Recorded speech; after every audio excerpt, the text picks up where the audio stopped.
Buongiorno amici e bentrovati a tutti. Oggi parliamo della semina delle patate con la motozappa, quindi finalmente un po' di agricoltura. Sì, perché siamo all'8 marzo e come tutti sapete l'8 marzo è la giornata ideale per la semina delle patate. Quindi viva la patata e andiamo a vedere come seminare queste bellissime patate. Anzitutto ci occorreranno delle patate da seme che potete trovare nei vari consorzi. Possiamo seminarle sia intere sia spaccate a metà. L'unica accortezza è che per le patate che volete seminare a pezzi, quindi a metà, dovete cercare di far capitare in ciascuna delle metà dei pezzi che farete il germoglio che darà vita alla vostra piantina, esattamente questo qui che vedete in figura. In questo modo ciascun pezzo della patata che seminerete potrà generare una piantina a sua volta. Una volta tagliata a pezzi la patata per appunto seminarla, dovete far trascorrere un lasso di tempo di almeno 24 ore perché il taglio si cicatrizzi e così facendo eviteremo che la patata possa ammuffire sottoterra. Trascorso questo lasso di tempo, le nostre patate spaccate saranno pronte per essere seminate insieme alle altre.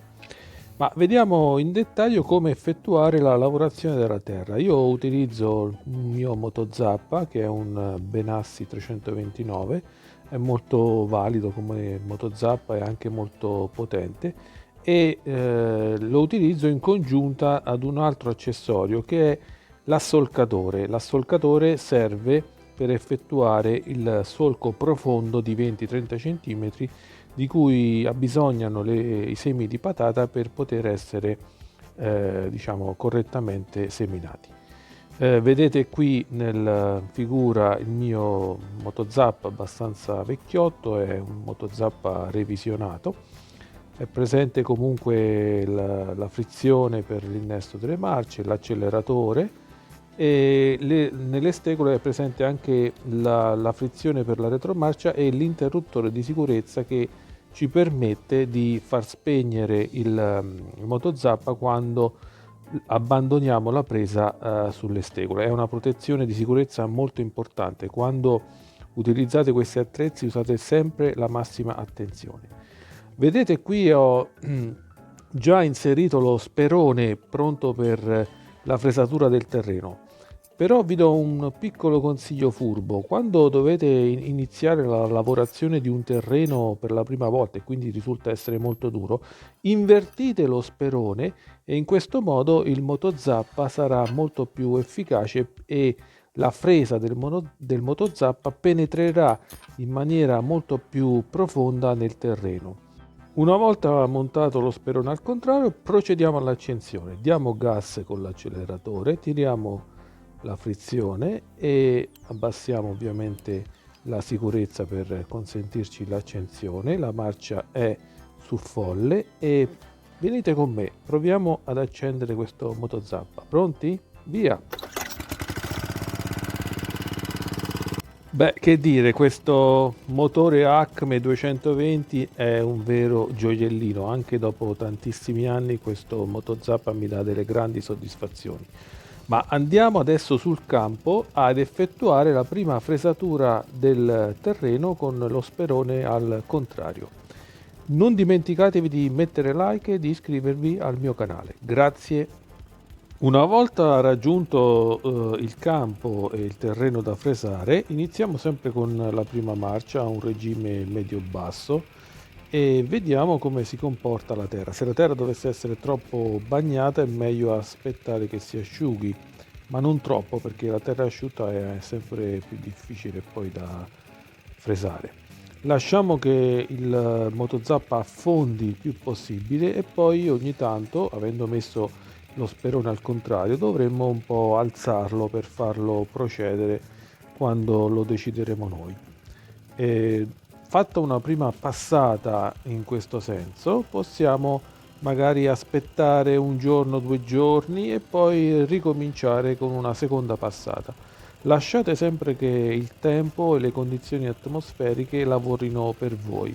Infatti la terra con il sole, con la pioggia, già di per sé tende a polverizzarsi, quindi passare in un secondo giorno la fresa ci aiuterà moltissimo. Una volta effettuata la prima fresatura di tutta la linea ipotetica della coltivazione del sesto di impianto delle patate che vogliamo effettuare, possiamo procedere ad una fase successiva che è la concimazione. La concimazione serve a dare alla patata tutto il nutrimento necessario per crescere prosperosa. Io utilizzo, come vedete, del concime pellettato che spargo direttamente nel solco che è stato lasciato dallo sperone, laddove poi andrò ad effettuare il solco più grande per seminare la patata. Cercate di abbondare con questo concime pellettato perché gli ortaggi e la patata in particolare hanno bisogno di molta fertilizzazione. Meglio ancora se avreste la disponibilità di un letame diciamo fresco, però nel mio caso potevo soltanto contare su questo tipo di concime. Una volta effettuata la concimazione di tutto il solco, possiamo passare alla fase successiva. Magari il giorno dopo, quando il concime pellettato si sarà anche un po' polverizzato, possiamo procedere alla nuova fresatura, magari mettendo lo sperone nel verso giusto stavolta, perché la fresa vedete che entra perfettamente nel terreno. Il terreno polverizzato così con il concime sarà adeguato ad ospitare il seme, perché la patata vuole un terreno molto morbido, meglio ancora se drenante e poco argilloso. Infatti le giovani piantine devono potersi muovere liberamente all'interno del terreno.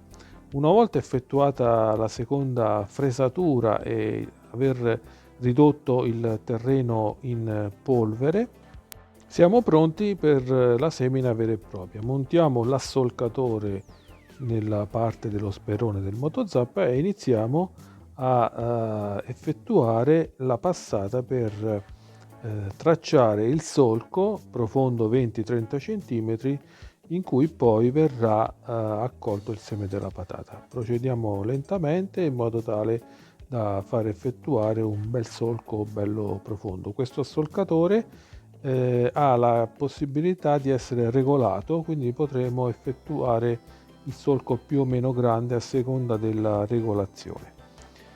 Questo è il risultato finale dell'assolcatore. Finito tutto il solco per tutta la lunghezza, possiamo finalmente procedere alla semina delle patate. Vediamo come. Le patate andranno disposte ogni 30 cm, il che corrisponde più o meno al piede di un adulto, e quindi cammineremo all'interno del solco cercando di far depositare ciascuna patata tra un piede e l'altro. Così facendo saremo certi che il seme di patata genererà una pianta equidistante dall'altra, circa 30 cm appunto di distanza, e quando andremo a ricavarle saremo certi di dove effettuare la vangatura per recuperare le nostre patate. Una volta inserite tutte le patate equidistanti, intere o a pezzi come vi avevo detto all'inizio, siamo pronti per procedere alla ricopertura del seminato. Utilizzando semplicemente un rastrello andiamo a far scivolare la terra dentro il solco dove c'è il nostro seme senza spostare la patata, proprio con delicatezza, per evitare appunto che la patata si sposti.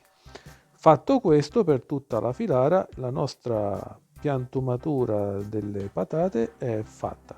A questo punto non ci resta che aspettare circa un mesetto. Le piantine alte 15-20 cm inizieremo a fare la prima rincalzatura mettendo della terra addosso alla piantina.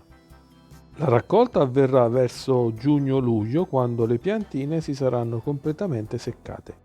Bene amici, se vi è piaciuto il mio video mettete like, iscrivetevi al canale e io vi do appuntamento alla prossima volta.